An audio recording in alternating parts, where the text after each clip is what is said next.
तो अगर आप भी एक 10th स्टैंडर्ड के स्टूडेंट है तो आपको पता चल ही गया होगा कि 10th बोर्ड का जो एग्जाम 2025 में होने वाला है उसके लिए 10th बोर्ड वालों ने यानी कि जो महाराष्ट्र स्टेट बोर्ड वाले हैं उन्होंने टाइम टेबल जो है वो रिलीज कर दिया है। तो एग्जैक्टली कौन से डेट पे कौन सा एग्जाम होने वाला है इसका पूरा पता हमें चल चुका है। जस्ट 2 दिन पहले अनाउंसमेंट हुआ था और टाइम टेबल रिलीज हो चुका था और उसके लिए मैंने एक डिटेल वीडियो भी बना रखा है। अगर आपने नहीं देखा है तो जस्ट 2 दिन पहले इसी चैनल के इसी वीडियो सेक्शन में आपको देखने मिल जाएगा, तो जरूर से वो वीडियो देखो। और उस वीडियो में मैंने आपसे एक सवाल भी पूछा था कि ये तो टाइम टेबल मैंने आपको बता दे रहा हूं और कुछ कुछ चीजें मैंने वहां पे बताई थी, लेकिन साथ ही में एक चीज पूछी थी कि क्या आपको डिटेल एनालिसिस चाहिए टाइम टेबल के ऊपर। तो आपने बहुत सारे बच्चों ने बोला था कि यस सर एक वीडियो ऐसा बनाओ जिसमें आप समझा सको कि किस प्रकार से हम आगे की तैयारी करें, and that's why I am making this video. तो आज का जो टाइटल होने वाला है वो होने वाला है कि हमारे 10वीं के जो बोर्ड एग्जाम देने वाले स्टूडेंट्स है वो टाइम टेबल मिलने के बाद क्या चीज कर सकते हैं, किन बातों का ख्याल रख सकते हैं और किस तरीके से अपने स्ट्रैटेजी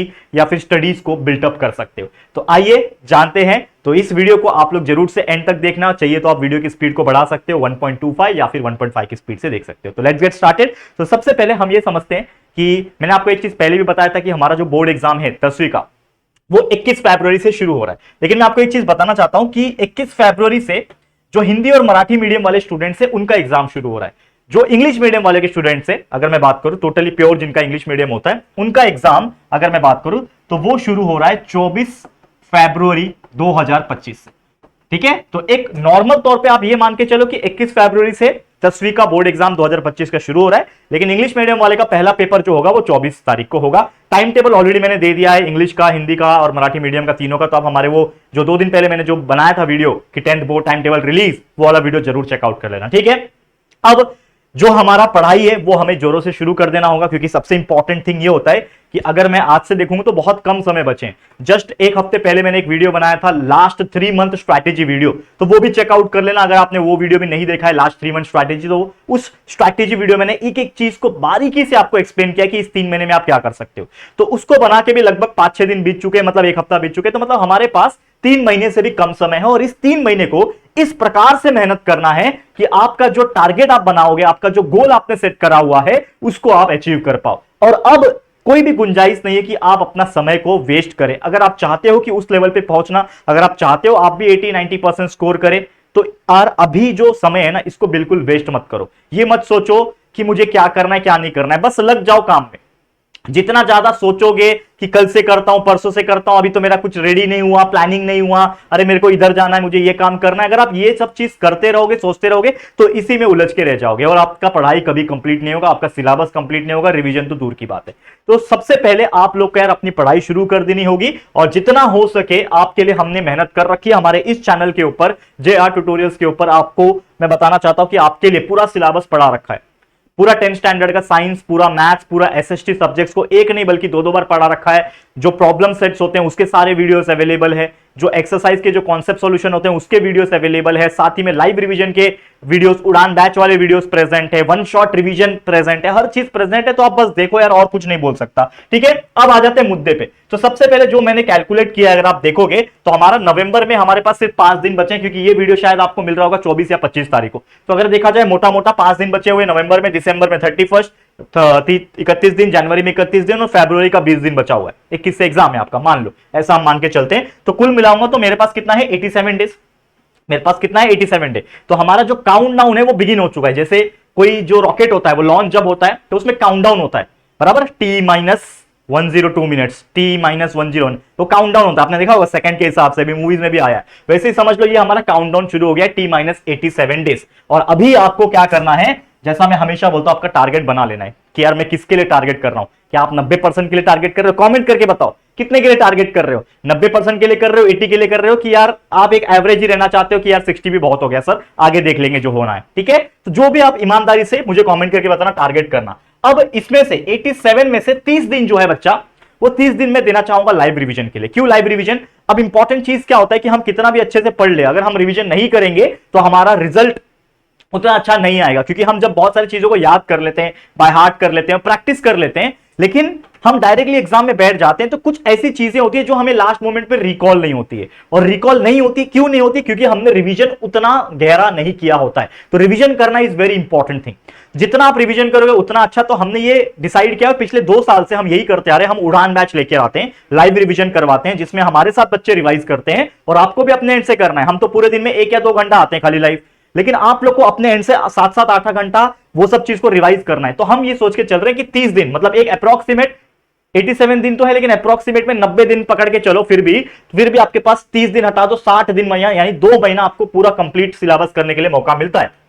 ठीक है, तो यार बड़े परसेंट का गोल बनाओ, 90-95% का टारगेट करो। अब जैसे मैंने बोला कि हम लाइव रिवीजन कराएंगे, तो इस बार थोड़ा जल्दी स्टार्ट करेंगे क्योंकि एग्जाम भी जल्दी है। तो जनवरी स्टार्टिंग या फिर फर्स्ट वीक सेकंड वीक के आसपास से आपका 30 डेज का लाइव रिवीजन शुरू हो जाएगा, जिसमें हम उड़ान बैच 3.0 को पढ़ा रहे होंगे। ये सभी सब्जेक्ट्स हम उसमें कवर हो जाते हैं। ठीक है, आपको पता ही है। ठीक है, अब यहां पे एक क्विकली नजरमेंट आपको डालना चाहता हूं हमारे टाइम टेबल के ऊपर। तो यहां पे मैं आपको सिंपली हमारा टाइम टेबल के ऊपर नजर डालता हूं। तो देखो, ये इंग्लिश मीडियम का मैंने टाइम टेबल वापस से लिख रखा है। जैसा कि आप जानते हैं कि 24 तारीख से शुरू हो रहा है, तो 24 को मराठी अगर आप देखोगे, 1 तारीख को इंग्लिश है, 3 तारीख को हिंदी है, 5 को मैथ्स 1 अलजेब्रा, 7 को ज्योमेट्री है, 10 को साइंस 1, 12 को साइंस 2, 15 को हिस्ट्री और 17 को ज्योमेट्री है। ठीक है, सॉरी ज्योग्राफी है, माफ करना। और वही अगर हिंदी और मराठी मीडियम की बात करें तो उनका पेपर जो है 21 फरवरी 2025 से शुरू हो रहा है। इनका डिटेल टाइम टेबल मैंने डाल रखा है, आप देख सकते हो जाके, टेलीग्राम पे भी अपलोड किया हुआ है, तो कोई टेंशन की बात नहीं है। लेकिन हम एक English medium point of view बात कर रहे हैं यहाँ पे। अब ये मैं क्यों बता रहा हूं? क्योंकि अगर आप यहां पे देखोगे तो आपके एग्जाम्स के बीच में भी गैप्स होते हैं।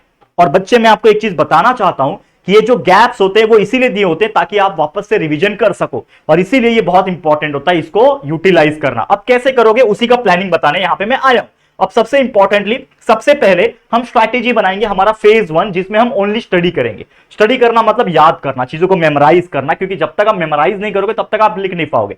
तो चीजों को मेमोराइज करने की हैबिट डालो, याद करने की हैबिट डालो। जितना याद करोगे उतना ज्यादा अच्छा रहेगा। तो पहला प्रायोरिटी क्या है आपके लिए फिलहाल में? ये 60 दिन में टोटल मैंने क्या बोला कि अप्रोक्सीमेट में 90 दिन है हमारे पास, 87 डे है टू बी प्रिसाइज, लेकिन 90 दिन पकड़ के चल रहे हैं। तो 90 में से अगर मैं 30 रिवीजन के लिए निकाल दूं तो भी 60 दिन बचते हैं, और ये 60 दिन में आपको अपना सिलेबस कंप्लीट करना है। और 60 दिन में अगर आपको सिलेबस कंप्लीट करना है तो आपको ये टारगेट करके चलना पड़ेगा कि कितने दिन में कितने चैप्टर्स में कौन से सब्जेक्ट का पढ़ूंगा। और ये चीज बहुत ज्यादा जरूरी है। बच्चे प्लानिंग नहीं करते, मुंह उठा के कुछ भी खोल लेंगे, चलो आज 15 मिनट पढ़ लिया, बस हो गया, शाम को जाना क्रिकेट खेलने चले जाऊंगा, हाँ चलो ये थोड़ा गेम खेल लेता हूं, दोस्त ने आवाज दे दिया मैं उधर चले जाता हूं। जैसा मैं हर बार बोलता हूं, यार अब समय आ गया है अंडरग्राउंड होने का। अंडरग्राउंड का मतलब क्या होता है? जमीन खोद के अंदर रहना नहीं होता है। अंडरग्राउंड का मतलब यह होता है कि हर वो चीज को अवॉइड करना, जो चीज आपको डिस्ट्रैक्ट कर रही है उसको रोकना, अपने माइंड को काबू करना, अपने दोस्त, अपने फ्रेंड्स, अपने फैमिली मेंबर्स को इवन बोल देना कि यार मेरे से नहीं होने वाला ये 2-3 महीने में कुछ भी काम, कुछ भी चीज, मैं सिर्फ अपने पढ़ाई में कॉन्सेंट्रेट करना चाहता हूं ताकि जो मेरा सपना है वो मैं अचीव करूं। क्योंकि आपका सपना और कोई अचीव करके नहीं देगा, आपको खुद मेहनत करना पड़ेगा उसके लिए। ठीक है, तो वो चीज आप समझो। अब हम ये जो चीज बता रहे हैं, ये सब्जेक्ट या फिर जो स्टूडेंट्स या फिर जो भी हम ये स्टडी के रिगार्डिंग चीज बता रहे हैं, ये हर स्टूडेंट के हिसाब से वैरी करेगा। कोई बच्चा बहुत ब्रिलियंट होता है, 2 दिन में वो चीज को याद कर लेता है, और कुछ बच्चे ऐसे होते हैं वही चीज उनको 10 दिन लगता है याद करने में। तो मैं ये बोलूंगा कि हर स्टूडेंट का कैपेबिलिटी और ग्रास्पिंग पावर और मेमोराइज करने का पावर एबिलिटी जो होता है वो बहुत डिफरेंट होता है। तो यहां पे जो चीज बता रहा हूं एक एवरेज स्टूडेंट या फिर मोर देन एवरेज स्टूडेंट के हिसाब से चीजें बता रहा हूं। अब यहां पे देखो हम क्या करेंगे, जो भी हमारा सब्जेक्ट है उसको डे के हिसाब से डिवाइड करेंगे। ठीक है, तो हमारे पास कितने दिन बचे हुए, अगर आप सोचो ईमानदारी से कितने दिन बचे, हमारे पास 90 दिन बचे हुए। हमारे पास कितने दिन बचे हुए? 90 दिन बचे हुए। तो 10 सब्जेक्ट है, 90 डे। लेकिन मैंने क्या बोला कि हम फेज 1 में सिर्फ स्टडी करेंगे, रिवीजन का बात नहीं होगा। तो हमारे पास कितने दिन है? मान लो 60 दिन है। ठीक है, तो ये 60 दिन में 10 सब्जेक्ट हमें पढ़ के खत्म करना है। तो अगर मैं बात करूं कि मेरे पास 60 दिन है, ठीक है, मेरे पास 10 सब्जेक्ट है। वो 10 सब्जेक्ट कौन है? आप बोलोगे सर 10 सब्जेक्ट कौन कौन से? तो ईच एंड एवरी सब्जेक्ट को मैंने पकड़ के रखा है। साइंस 1 है, साइंस 2 है, मैथ्स 1 है, मैथ्स 2 है, हिस्ट्री है, पॉलिटिकल साइंस है, ज्योग्राफी है, इंग्लिश, हिंदी, मराठी। ये कुल मिला के अगर आप देखोगे तो यहां पे हमारे पास 2 2 4 2 6 2 8 2 10 सब्जेक्ट होते हैं। तो 60 को 10 से डिवाइड करूंगा यानी 6 आता है। अब ये 6 क्या आया? ये आया आपका एक सब्जेक्ट पढ़ने का दिन, यानी कि आपको 6 दिन मिल रहे हैं पर सब्जेक्ट। यानी हर सब्जेक्ट को अगर आप 6-6 दिन दोगे तो आपका सिलेबस बहुत इजीली पढ़ के कंप्लीट हो सकता है, और आपको करना ही पड़ेगा। मैं ऐसा नहीं बोल रहा हूं कि इजीली हो पाएगा, ये आपको करना ही पड़ेगा। मतलब आपके पास सिर्फ 6 दिन है एक सब्जेक्ट को पढ़ के कंप्लीट करने, यानी पूरा सिलेबस पढ़ के कंप्लीट करने में। अभी आपने जो पहले पढ़ा वो तो होगा ही ना। अब कोई बच्चा ऐसा आ जाएगा जिसने 0 पढ़ाई की है, तो यार ये तो हो जाएगा कि वो कभी 90% मुश्किल है लाना। ऐसा नहीं बोल रहा नामुमकिन है, लेकिन मुश्किल है। लेकिन ऐसे बच्चे होंगे यार, अभी नवंबर एंडिंग होने वाला है, तो यार पूरे साल भर तो आपने पढ़ा ही होगा ना, अच्छा खासा पढ़ा होगा, 50-60% सिलेबस तो पढ़ के हो ही गया होगा आपका। और अगर हो गया है तो ये 6 दिन आपके लिए इनफ है। तो हर सब्जेक्ट के लिए मेरे पास 6 दिन है। लेकिन मैं आपको क्या बोल रहा हूं कि क्या आप इंग्लिश, हिंदी, मराठी जैसे सब्जेक्ट को भी 6 दिन दोगे? क्या नहीं दोगे? तो कहने का मतलब यह है कि 60 दिन में हर सब्जेक्ट को अगर मुझे 6 दिन देना है तो मैं इसको वैरी कर सकता हूं मेरे अकॉर्डिंग। तो मेरे अकॉर्डिंग अगर मुझे वैरी करना है तो मैं थोड़ा चेंजेस ला सकता हूं। जैसे एग्जांपल के तौर पे कि मान लो कि ये मेरे पास है इतने चीजें, अब मुझे पता है कि साइंस 1 में 10 चैप्टर है, तो मान लो यार आपने 3 चैप्टर 4 चैप्टर तो पहले से पढ़ रखा होगा, ठीक है, 4 चैप्टर भी पहले से पढ़ रखा होगा। तो मेरे पास जो 60 दिन है इसको मैं डिवाइड करता हूं। देखो कैसे डिवाइड करता हूं, अपने हिसाब से। समझ लो मैं एक स्टूडेंट हूं, मैंने कुछ कुछ चीजें पढ़ रखी है, ठीक है, समझ लो मैं एक स्टूडेंट हूं और अपने हिसाब से चीजें बता रहा हूं। तो आप भी देखो और आप ये खुद अपने नोटबुक में बनाओ, अपने हिसाब से बनाओ। तो जैसे मान लो कि साइंस 1 में 10 चैप्टर है, ओके, अब ये 10 चैप्टर है तो मेरे को कितना दिन लगना चाहिए 10 चैप्टर को पढ़ने में? अगर मैं हर दिन एक एक चैप्टर भी पढ़ूंगा तो मुझे लगता है कि 7 चैप्टर अगर मुझे पढ़ने हैं, क्योंकि 3 तो मैंने पहले से पढ़ रखे हैं, तो अगर सिर्फ 7 चैप्टर भी अगर मुझे पढ़ने हैं तो मेरे को 7 दिन इनफ हो जाएगा। करेक्ट है, 7 दिन इनफ हो जाएगा। सेम साइंस 2 में भी मान लो मैंने पहले से 3 चैप्टर पढ़ रखे हैं, जो कि बहुत कम है। मैं तो सोचता हूं कि हर बच्चा 5-5 तो पढ़ के रखा होगा। अगर मैं 50% की भी बात करूं तो मैं ये इमेजिन करता हूं कि 5-5% भी 50% भी पढ़ा होगा, मतलब 5-5 चैप्टर होगा 10 में से। तो मान लो मैं फिर भी 3 पकड़ रहा हूं, तो इसमें भी 7 चैप्टर, हर दिन एक चैप्टर पढ़ सकता है इंसान अगर वो पूरा 7-7 8-8 घंटा पढ़ाई करे तो पॉसिबल है। और पढ़ना ही पड़ेगा 7-8 घंटा, नहीं तो अभी फिर मार्क्स 90-95% नहीं आएंगे। ये चीज ध्यान में रखना। तो 7 दिन हो गया ये चीज, ओके। मैं बढ़ा भी सकता हूं, कम भी कर सकता हूं, जितना दिन मेरा बचेगा, क्योंकि टोटल मेरे पास कितना है? टोटल मेरे पास 60 है, इसी में से मुझे एडजस्ट करना है, ठीक है। चलो मैथ्स 1 है, मैथ्स 1 में 6 चैप्टर है, तो चलो मैं इसको 6 दिन दे देता हूं, पूरा हर चैप्टर को 1 दिन। मान लो मैंने पहले से भी पढ़ा था, लेकिन फिर भी 1-1 दिन हर चैप्टर को दे रहा हूं।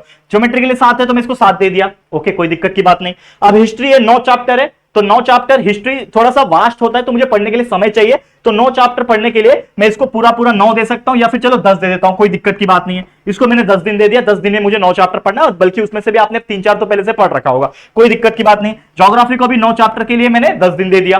तो अगर मैं एक और ऑन एन एवरेज यहां पे देखूं तो 7-7 14, 14 + 6 20, 20 और ये 30 और ये 40 और ये 7, कितना हो गया?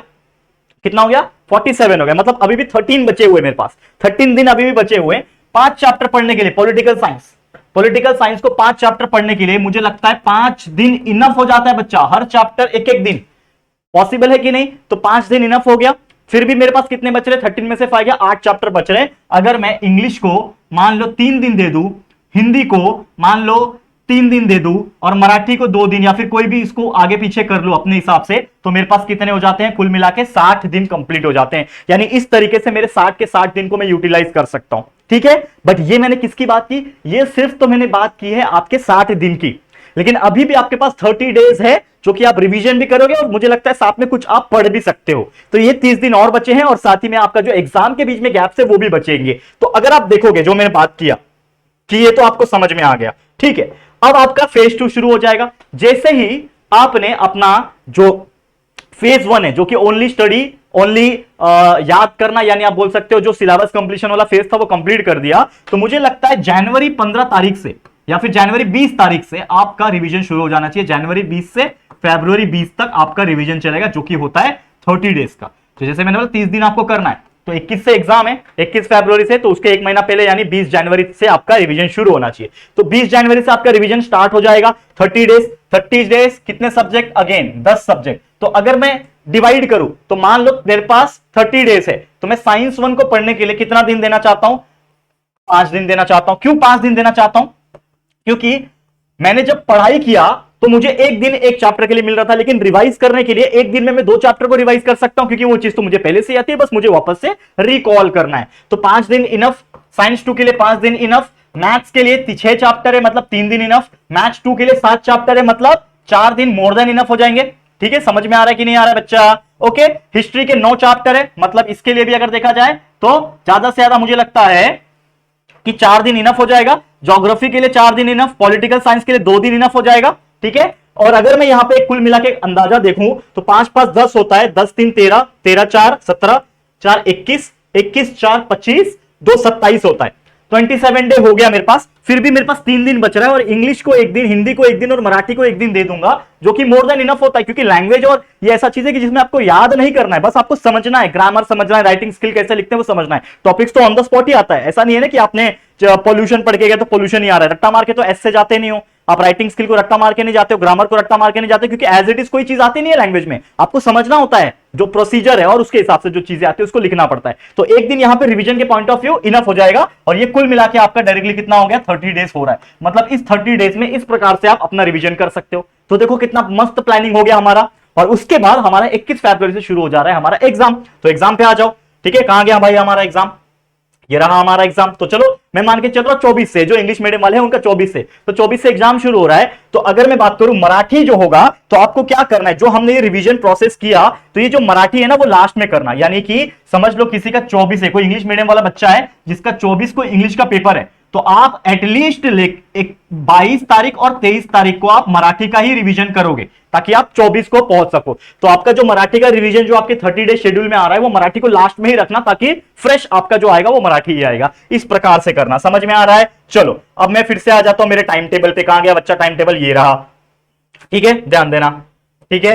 जैसे मैंने बोला मराठी हो गया, अब मराठी और इंग्लिश के पेपर में आप देखोगे तो 24 के बाद सीधा एक है, मतलब सीधा सीधा 5 दिन का गैप दिख रहा है, मतलब 28 का महीना है तो 25, 26, 27, 28 और 1, मतलब 4 दिन का तो मोटा मोटा गैप दिख रहा है। कितने दिन का गैप दिख रहा है, 4 डे का गैप है। तो मुझे बताओ कोई ऐसा बच्चा जिसने इंग्लिश की पढ़ाई बिल्कुल की ही नहीं थी, मतलब जो हमारा 60 दिन का शेड्यूल था उसमें इंग्लिश को हमने कितना दिन दिया था, 3 दिन दिया था, रिवीजन के लिए कितना दिन दिया था, 1 दिन, कुल मिला के वो 4 दिन हो रहे थे, और यहां पे भी 4 दिन है, मतलब 8 दिन मिल रहा है। लेकिन 8 दिन देना ही क्यों है, तो इससे अच्छा जो हमने यहां पे बनाया था शेड्यूल, कहां गया वो हमारा ये वाला, कि जिसमें हमने इंग्लिश को 3 दिन दे रखा था, ये 3 दिन को हम लोग हटा भी सकते हैं या फिर 1 दिन से रिड्यूस भी कर सकते हैं, क्योंकि हमारे पास तो जब छुट्टियां आएगी यानी जो गैप्स आएंगे उसमें तो ऑलरेडी बहुत ही अच्छा खासा चांस है। ये गैप्स है ना, ये गैप में तो अच्छा खासा दिन दे रखा है, तो उस गैप में ही अगर मैं सिर्फ पढ़ाई कर लूं इंग्लिश का, तो भी मैं आराम से 80 में से अच्छे मार्क्स स्कोर कर सकता हूं। समझ में आ रहा है मेरा कहने का मतलब। तो उस हिसाब से आपको प्लानिंग तैयार करना है। देखो पूरा डीप में समझा दिया, इससे बेटर क्या समझा पाऊं। नेक्स्ट अगर बात करूं, 1 से आ रहा है 3 तारीख, मतलब 1 दिन का ही गैप है, तो आपका हिंदी का जो पेपर है उसमें आपको सिर्फ 1 दिन का गैप मिल रहा है, मतलब पहले से आपको अच्छा खासा पढ़ के और रिवाइज करके रखना पड़ेगा। तो जैसा मैंने आपको पहले बताया आप वैसा कर सकते हो। उसके बाद 3 से लेके 5 के बीच में आप मैथ्स 1 का पेपर है, तो इसमें भी सिर्फ 1 दिन का गैप मिल रहा है, मतलब इसमें भी आपको अच्छा पढ़ के पहले से रखना पड़ेगा। 5 से 7 ज्योमेट्री के लिए भी आपको 1 दिन का ही गैप मिल रहा है, मतलब इसमें भी आपको पढ़ के रिवीजन करके पहले से रखना पड़ेगा, ताकि इस 1 दिन में आप बस उसको एक ओवरव्यू या फिर रिकॉल कर सको। फिर 7 से लेके 10, तो यहां पे आपको 2 दिन का अच्छा खासा छुट्टी मिल रहा है, किसके लिए, साइंस 1 के लिए। तो जो आपने पहले से रिवीजन करने में टाइम दिया हुआ है, वापस से यहां पे इस 2 दिन में आप बेहतरीन तरीके से रिवाइज कर सकते हो साइंस 1 के पेपर के लिए। साइंस 2 के लिए नहीं दिया है, सिर्फ 1 दिन दिया है, तो ये इनफ हो जाएगा। वही अगर आप देखो 2 दिन आपको हिस्ट्री सिविक्स के लिए दिया है, हिस्ट्री पॉलिटिकल साइंस के लिए, और 1 दिन आपको दिया है ज्योग्राफी के लिए। तो इन गैप्स का भी आप बहुत अच्छा इस्तेमाल कर सकते हो, मेरे बोलने का मतलब ये। तो क्लियर हो गया। तो उम्मीद करता हूं कि ये जो मैंने चीजें बताई हैं ये आपको इस प्रकार से पढ़ना है। अब एक छोटा सा चीज और बताना चाहता हूं, जो कि यूजुअली मैं नहीं बोलता, ये आपके ऊपर है, लेकिन जैसे कि आपको पता है हमारे पास कैलेंडर होता है जिसमें लिखा होता है 1 तारीख, 2 तारीख, 3 तारीख, 5, 6, 7 तारीख। फिर यहां पे 7 के बाद क्या आता है, 8 तारीख, 9 तारीख, 10 तारीख, 11, 12, 13, 14 तारीख। तो मान लो कि आप जब पढ़ने बैठते हो, मान लो आज से शुरू कर रहे हो, समझ लो 1 तारीख है एग्जाम्पल के तौर पे, तो आप आज पढ़ रहे हो साइंस सब्जेक्ट, जिसमें हम लोग को पूरा दिन साइंस पढ़ना है। जैसे मैंने बताया कि साइंस के लिए हमने 10 दिन दिया, बराबर, 10 चैप्टर है तो 10 दिन दिया या फिर 8 दिन दिया, जो भी है, ठीक है। तो साइंस पढ़ना है, तो इस पूरा दिन में क्या करूंगा, साइंस पढ़ूंगा। तो अगले दिन भी आप साइंस पढ़ लो, अगले दिन भी आप साइंस कर लो। अब साइंस में टोटल 8 दिन देना है, तो लगातार 8 दिन साइंस पढ़ना सही है क्या, नहीं। तो सिर्फ 3 दिन साइंस पढ़ लो, उसके बाद सब्जेक्ट चेंज कर दो, फिर 3 दिन आप मैथ्स कर लो, मैथ्स मैथ्स मैथ्स, ठीक है। फिर वापस से आप क्या कर सकते हो, साइंस 1 पे वापस आ सकते हो, ठीक है। तो इस प्रकार से आपको अल्टरनेट बनाना पड़ेगा, 2-2 दिन का, 3-3 दिन का, अलग अलग सब्जेक्ट का, ताकि लगातार पढ़ने से आपको बोरियत महसूस भी ना हो, लोड भी ना आए और मजा भी आए पढ़ने में। बीच बीच में मैथ्स घुसाओ, प्रैक्टिस करो, एग्जांपल सॉल्व करो, और बाकी जो भी आप हमारे वीडियोस देखते हो वो तो बीच बीच में आपको करना ही है, ताकि कंसेप्ट जहां जहां अटक रहे हो वहां से आपको कंसेप्ट क्लियर करने में मदद हो सके, ठीक है। समझ में आ गया। तो बस दोस्तों आज के लिए इतना ही। उम्मीद करता हूं कि ये जो बेस्ट तरीके से टाइम टेबल का जो डिटेल एनालिसिस आज किया है स्ट्रैटेजी पॉइंट ऑफ व्यू, ये आपको बहुत अच्छे से समझ में आ गया होगा। तो मैं चाहता हूं कि ये वीडियो को आप ज्यादा से ज्यादा अपने सभी दोस्तों तक शेयर करें, ताकि हर 10वीं का बच्चा ये वीडियो देख के खुद का एक बेस्ट एवर स्ट्रैटेजी एनालिसिस बना सके और उसी के हिसाब से अपनी पढ़ाई कर सके और बेस्ट से बेस्ट रिजल्ट एग्जाम में भी लेकर आ सके। आज के लिए इतना ही। इसी के साथ इस वीडियो को एंड करता हूं। उम्मीद करता हूं वीडियो पसंद आए तो प्लीज वीडियो को लाइक कर देना, शेयर करना, और फर्स्ट टाइम चैनल पे आए तो चैनल को सब्सक्राइब जरूर से करना। ठीक है दोस्तों, तो चलो फिर जल्दी मिलेंगे एक और नई वीडियो में। तब तक के लिए thank you and good bye.